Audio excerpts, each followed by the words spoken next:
I was originally planning to do a Eidolon solo guide with Trinity or Volt, but then realized halfway through testing that most players really only have difficulties with Eidolon Shields. This is less of an issue if you're playing with friends. What's that? But if you have to solo, then it becomes a great hurdle, because while there are a plethora of ways to one-shot the Eidolon and its limbs or Synovias, only specific amp setups will allow you to one-shot the shield. So today I'm gonna cover all the things you'll need as well as some tips on how you should approach Eidolon bounties to prevent stuff like this from happening.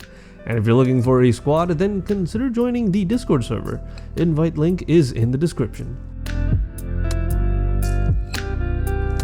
A couple of notes before we begin. The gear requirements are going to be high, again, especially if you're looking at solo capturing Tridolons. Building for a setup that can potentially one-shot Eidolon Shields is almost too much of a hassle for a solo player. Therefore, I recommend playing with friends or even randoms if possible. With that said, one-shotting Eidolon Shields isn't the hardest thing to do. It just takes some preparation and a lot of grinding for equipment. And speaking of equipment, you're gonna want to have access to the Fortuna amps. If you don't, then get something like a 223 and go on pub runs. Just hope you're gonna be paired with the non-toxic squad members. Don't get me wrong, you can solo Tridolons with a 223 amp. It's just not gonna be optimal for one-shotting shields. Unfortunate, but that's Warframe. A rank 3 Virtuous Shadow Operator Arcane is a must for hitting near guaranteed crits with your amp. Virtuous Strike might be the better choice for a 777 amp, but I have not done sufficient testing to verify this. Also, if you're looking to solo and don't have a Volt built for Eidolons, then you'll need one. It's not negotiable if you're looking to one-shot the shields. Eidolons possess sentient shields which can only be taken down with void damage from an operator's amp. The shields also possess a form of damage reduction that scales with DPS, which is a little weird because that's usually applied on the armor side of things. It also doesn't help that no one really knows how damage to the shields is supposed to be calculated. That formula on the wiki page is more of a close approximation, and if you were to test out each individual amp, you'll find that they do different amounts of damage that don't correlate with each other. It's really convoluted, but the only thing you need to know is critical hits are crucial,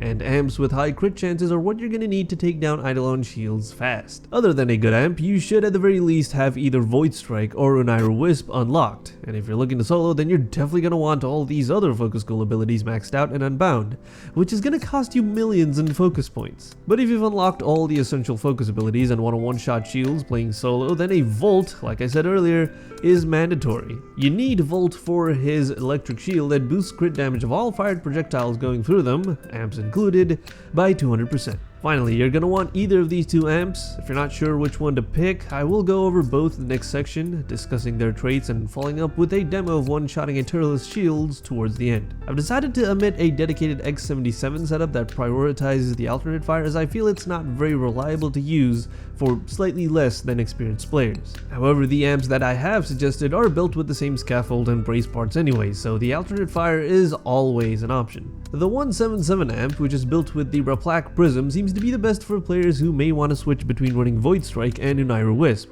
This amp, coupled with the Virtuous Shadow Arcane, will get you to just over 92% crit chance. There are no glaring cons to this setup in my opinion.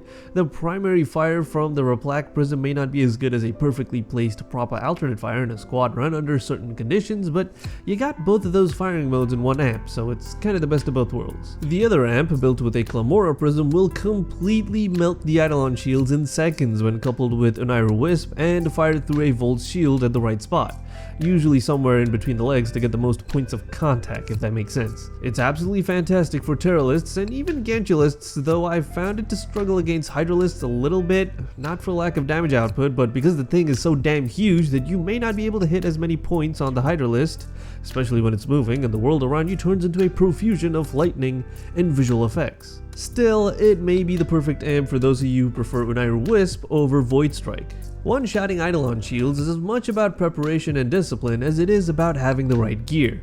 If you've decided on running with Void Strike and don't care for starting the bounty from Konzu, then head out a couple of minutes before nightfall and start charging Void Strike. A stack with multiplier of 12 should be enough to one-shot Terralist Shields. As soon as the Eidolon spawns in, you'll want to get in a couple of void dashes through its head to trigger Virtuous Shadow for the crit chance buff. You'll then have 12 seconds to line up your first amp shot, so make sure you know where the Volt's shields are, or if you're running solo, prepare to drop one at an appropriate range. If you're using the 177 amp, you can fire at the Eidolon from a distance, as the Replac is hit scan with a range of 300 meters. With the Clamora amp, you'll probably have to get in close to spawn and wisps for the damage buff anyways. If you're having trouble locating the wisps, then consider turning off most of the particle or visual effects and switch to the classic graphics engine. Even with a crit chance of over 90%, you may not get lucky sometimes, in which case, don't hesitate to fire again until the shields are down. I found that you can preserve Void Strike stacks by switching to a Necromech to shoot the limbs instead. For those running Void Strike, you will have to learn how to manage your stacks and build a multiplier whenever possible. It's simple to just say go into void mode whenever the Eidolon is down, but that may not occur to you sometimes, especially if you don't have dozens of Tridolon runs under your belt.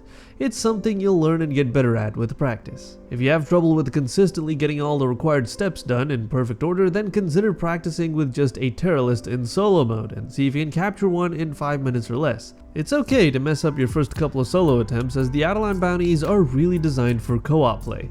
A Terrorist may be easy, but the Hydralist is a different beast, especially for the unprepared. I can keep on going, but the point of this video was to just discuss the shield aspect of Eidolons and how you can take them down quickly. Hopefully I did a good enough job. I may consider expanding this guide to cover other stuff regarding Eidolons if there is a request, so you guys know what to do. Feel free to join me on Discord, link is in the description, and I will catch you guys real soon in the next video.